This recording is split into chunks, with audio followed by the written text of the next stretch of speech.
So let's look at the first principle. How exactly does OBE's clarity of focus principle work?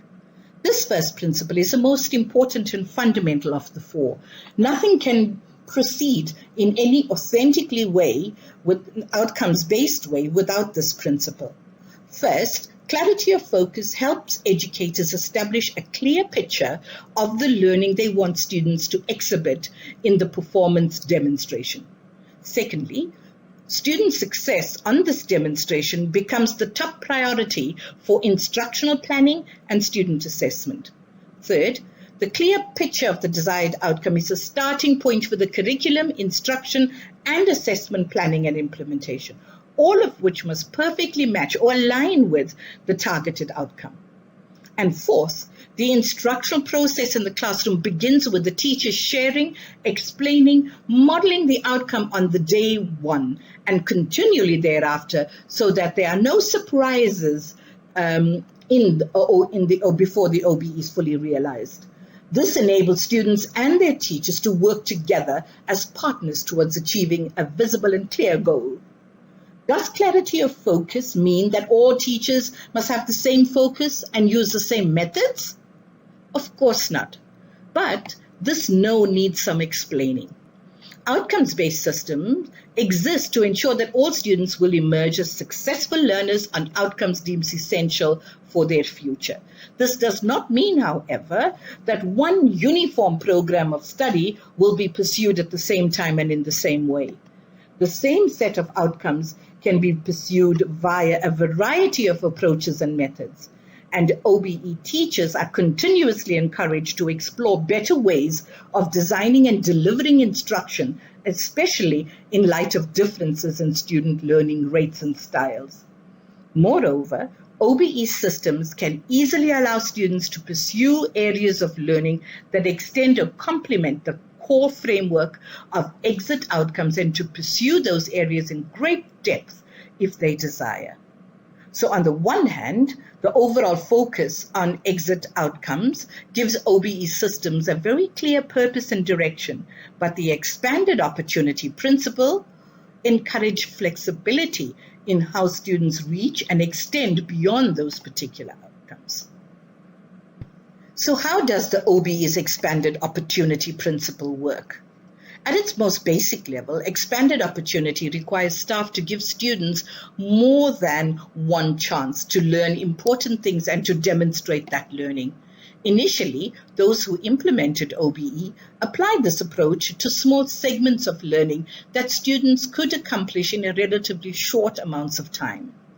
But the definition of outcomes and their demonstration has expanded dramatically over the past decade, which has forced a rethinking of the entire concept of opportunity and how it is structured and implemented in schools. At least 5 dimensions of opportunity now seem directly relevant to this question, and time is the only one of them.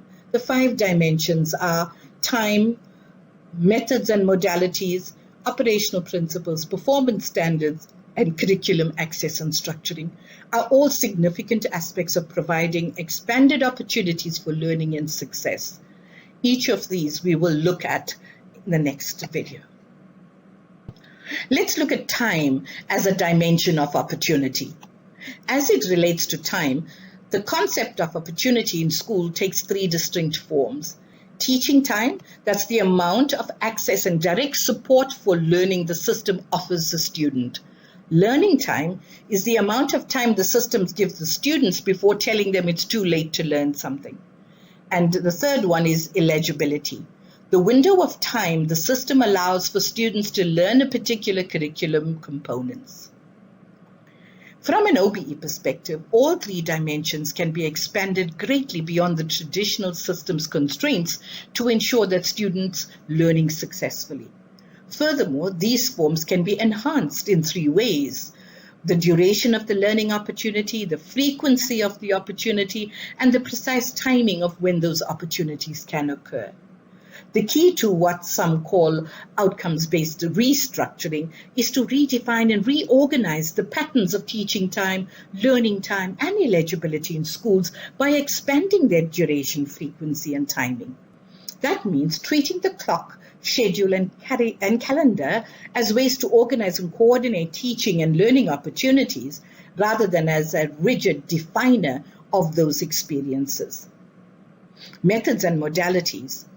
The concept of opportunity goes far beyond time and timing. One of those dimensions involves the methods and modalities of instruction.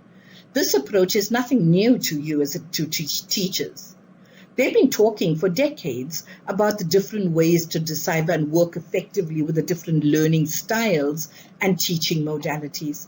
For teachers, using separate methods and instructional modalities could expand opportunities for successful learning more than simply manipulating the various dimensions of time. We look at the operational principles. What's this? A third critical dimension of opportunity relates to OBE's other three principles: clarity of focus, high expectation, and design down. Opportunity for learning success will expand enormously if teachers apply these principles consistently, systematically, creatively, and simultaneously in their classrooms. Clarity of focus enhances opportunity by establishing a clear target for learning performance. High expectations open students' motivational channels, and their access to success.